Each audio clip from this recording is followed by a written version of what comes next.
Hola, voy a hablar algunos minutos sobre un tema que parece incomodar a mucha gente, el libre albedrío.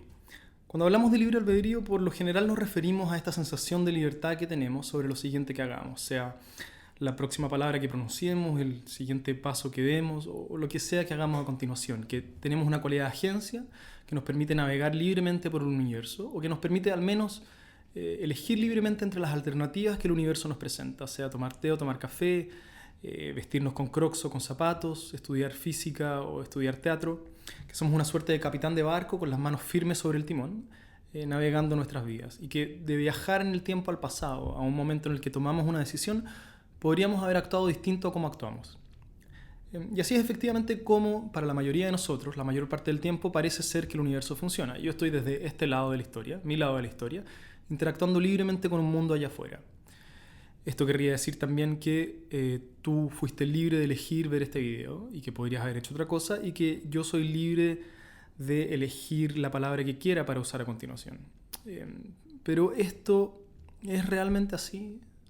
¿Podrías haber tú hecho algo distinto? ¿Y podría yo haber usado palabras distintas a las que usé?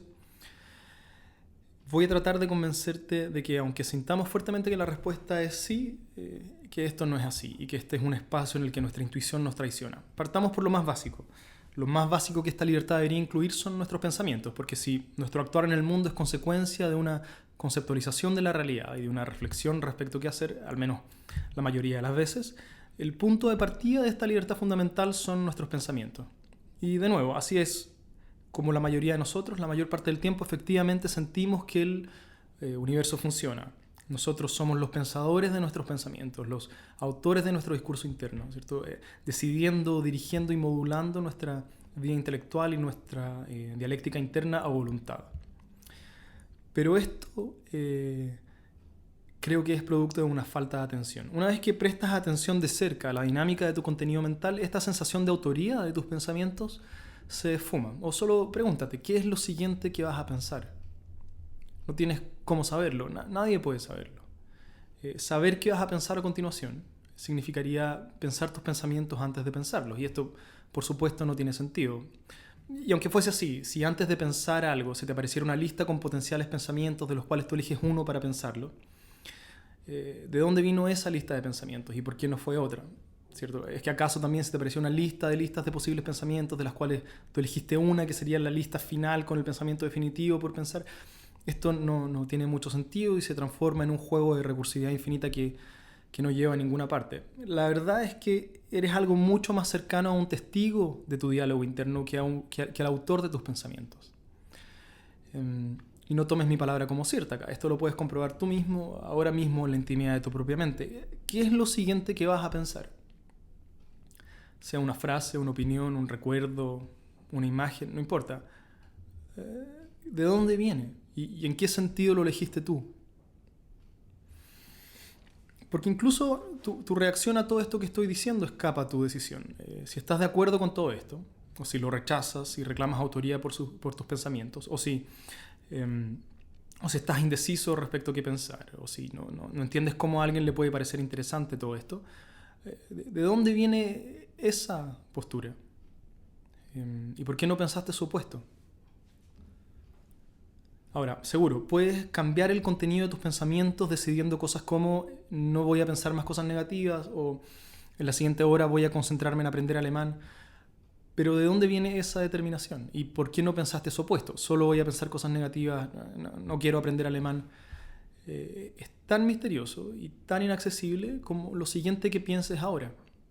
En algún nivel, y por extraño que suene, eres tan dueño de tu siguiente pensamiento como de lo siguiente que yo diga. Quizás partamos por el principio. Hay ciertos elementos de tu realidad sobre los que tenemos que estar de acuerdo que no tuviste incidencia alguna. No elegiste tus genes, no elegiste tu familia, no elegiste tus compañeros de colegio, no elegiste el país ni el momento histórico en que naciste, ni siquiera elegiste nacer. Fuiste arrojado a la vida sin que nadie te preguntara tu opinión, ¿cierto? Y tampoco elegiste tu cerebro.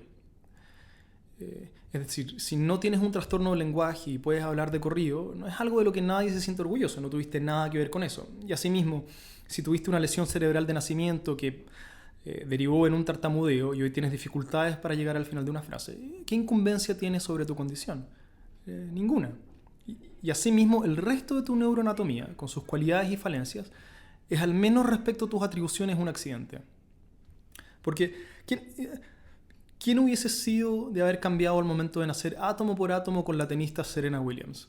Si hubieses nacido con los genes de Serena Williams y con los padres de Serena Williams que dedicaron su vida a transformarte en la mejor tenista del mundo, hoy también serías Serena Williams. O si pudieses viajar en el tiempo y cambiar átomo por átomo con uno de los hijos de Genghis Khan, que hubiese sido criado en el 1200 en Mongolia, rodeado de violaciones y matanzas e invasiones, ¿cierto? Y rodeado también de hombres ansiosos por sangre y por conquista, también hubieses terminado siendo un general de guerra y un conquistador despiadado.